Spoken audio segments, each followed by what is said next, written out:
नमस्कार दोस्तों, आज हम बात करेंगे जितेंद्र और हेमा मालिनी की लव स्टोरी के बारे में। जितेंद्र और हेमा मालिनी की शादी धर्मेंद्र ने ऐसे तुड़वा दी थी, जाने पूरा किस्सा। क्या आप जानते हैं कि हेमा मालिनी की शादी अभिनेता जितेंद्र से होने जा रही थी? अगर नहीं तो आइए हम आपको बताते हैं कि धर्मेंद्र ने कैसे जितेंद्र और हेमा मालिनी की शादी तुड़वाकर उनके साथ 7 फेरे लिए।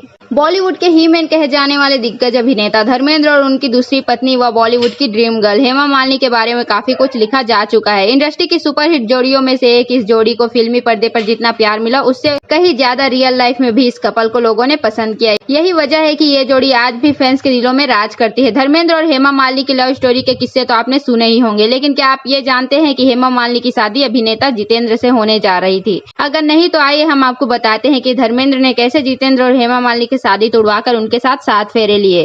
पहले तो ये जान लीजिए कि हेमा से शादी करने से पहले धर्मेंद्र की शादी साल 1957 में प्रकाश कौर से हो चुकी थी, जिनसे एक्टर के 4 बच्चे सनी देओल, बॉबी देओल, विजेता देओल और अजीता देओल हुए हैं। लेकिन शादी के करीब 22 साल बाद धर्मेंद्र ने 21 अगस्त 1979 को अपने से 13 साल छोटी एक्ट्रेस हेमा मालिनी से शादी रचाई। हेमा मालिनी ने शादी के बाद 2 बेटियों को जन्म दिया, जिनका नाम ईशा और अहाना देओल है। वर्तमान समय में धर्मेंद्र के पास नाती पोतियों की फौज है और वो अपनी फैमिली के साथ खुश हैं। तो अब आइए आपको बताते हैं कि धर्मेंद्र ने कैसे हेमा और जितेंद्र की शादी को रुकवा दिया था। दरअसल बॉलीवुड में जब हेमा मालिनी अपने करियर के पीक पर थी तो इंडस्ट्री में उन पर मर मिटने वालों की संख्या बहुत थी। हर कोई हेमा की एक झलक देखने को बेकरार था। बात करें उनके सह सलाहकारों की तो धर्मेंद्र के अलावा जितेंद्र और संजीव कुमार भी थे, जो हेमा को बहुत पसंद करते थे और उनसे शादी करना चाहते थे। उस बीच एक बार ऐसी भी खबरें आई कि जितेंद्र और हेमा मालिनी ने शादी करने का फैसला ले लिया है और वे शादी करने के लिए चेन्नई गए हुए हैं। हालांकि उस समय जितेंद्र अपनी मौजूदा पत्नी शोभा कपूर के साथ रिलेशन में थे। वहीं जब हेमा मालिनी और जितेंद्र की शादी की बात धर्मेंद्र को पता चली तो वो गुस्से से लाल हो गए। इसे रोकने के लिए उन्होंने दिमाग लगाया और जितेंद्र की पत्नी शोभा को लेकर चेन्नई पहुंच गए। वहां पहुंचकर शोभा ने कथित तौर पर हंगामा मचा दिया था। इसी वजह से जितेंद्र और हेमा मालिनी की शादी नहीं हो सकी। इस घटना के कुछ ही दिनों बाद धर्मेंद्र ने हेमा मालिनी को प्रपोज कर दिया और शादी कर ली। हालांकि उन्हें भी शादी करने के लिए बहुत परेशानियों का सामना करना पड़ा था।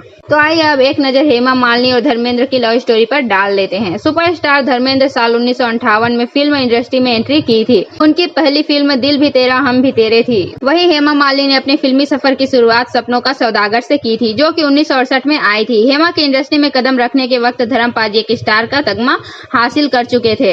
उनकी फिल्में बॉक्स ऑफिस पर सफल हो रही थी। दूसरी तरफ हेमा सिनेमा में बिल्कुल नई थी। 1970 में धर्मेंद्र और हेमा मालिनी पहली बार बड़े पर्दे पर साथ नजर आए थे। फिल्म शराफत और तुम हसीना मैं जवां में दोनों की जोड़ी को काफी पसंद किया गया था। इसके बाद दोनों के करीब आने की खबरें भी आने लगी थी। उस दौर में न सिर्फ दोनों के करीब आने की खबरें छन छन कर बाहर आ रही थी, बल्कि हेमा और धर्मेंद्र ने 1970 के बाद से लगातार कई फिल्मों में साथ काम किया था।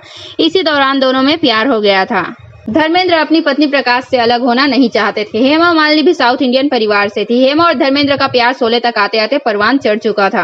हिंदू होने के चलते धर्मेंद्र ने मुस्लिम धर्म कबूल कर हेमा मालिनी से शादी करने का फैसला किया था। धर्मेंद्र की दूसरी शादी दिलावर खान के नाम से हुई है। धर्मेंद्र ने हेमा के सामने ये भी शर्त रखी थी कि वो शादी के बाद अपनी पहली पत्नी प्रकाश कौर और उनके परिवार को नहीं छोड़ेंगे। हेमा ने उनकी ये शर्त मान ली थी। 1975 में रिलीज हुई शोले के बाद 1979 में दोनों ने शादी रचा ली। हालांकि हेमा के माँ बाप उनकी शादी से खुश नहीं थे। एक आम माँ बाप की तरह वो भी अपनी बेटी का हाथ किसी शादीशुदा व्यक्ति के हाथ में नहीं देना चाहते थे। लेकिन हेमा ने अपने पिता की मृत्यु के बाद धर्मेंद्र से ही शादी रचा ली। इस बात से हेमा की माँ बहुत नाराज हुई थी। हालांकि बाद में वो भी मान गई थी। डेक्कन क्रॉनिकल के साथ एक इंटरव्यू में हेमा ने धर्मेंद्र से शादी करने पर अपने फैसले के बारे में बात की थी। उन्होंने बताया था कि वो अपने प्यार के कारण कभी किसी को चोट नहीं पहुंचाना चाहती थी, धर्मेंद्र की पहली पत्नी को भी नहीं, और इसलिए उन्होंने कभी उनके जीवन में घुसपैठ नहीं की। ड्रीम गर्ल ने गर्व से कहा था कि उन्होंने धर्मेंद्र को उनकी पहली पत्नी और बच्चों से कभी दूर नहीं किया। हेमा ने कहा था, मैं और धर्मेंद्र आज भी एक दूसरे का ख्याल रखते हैं। जिस दिन मैंने धर्म जी को देखा था तभी मैं जानती थी कि वो सिर्फ मेरे लिए बने हैं।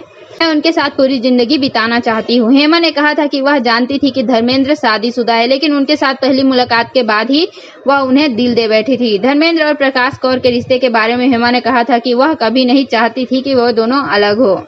धर्मेंद्र और हेमा मालिनी की शादी को आज भले ही 41 साल बीत गए हों, लेकिन दोनों का प्यार एक दूसरे के लिए जरा भी कम नहीं हुआ है। कई बार धर्म जी से जब हेमा मालिनी के बारे में पूछा जाता है तो वो यही कहते हैं कि वो आज भी मेरी ड्रीम गर्ल है।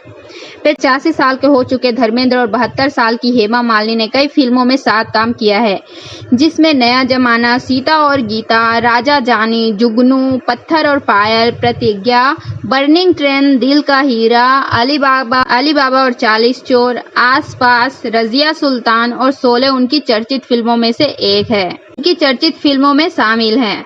हम तो यही कामना करते हैं कि दोनों की जोड़ी हमेशा सही सलामत बनी रहे। तो आपको हमारी ये स्टोरी कैसी लगी हमें कमेंट करके जरूर बताएं। साथ ही हमारे लिए कोई सलाह हो तो अवश्य दें। Thank you.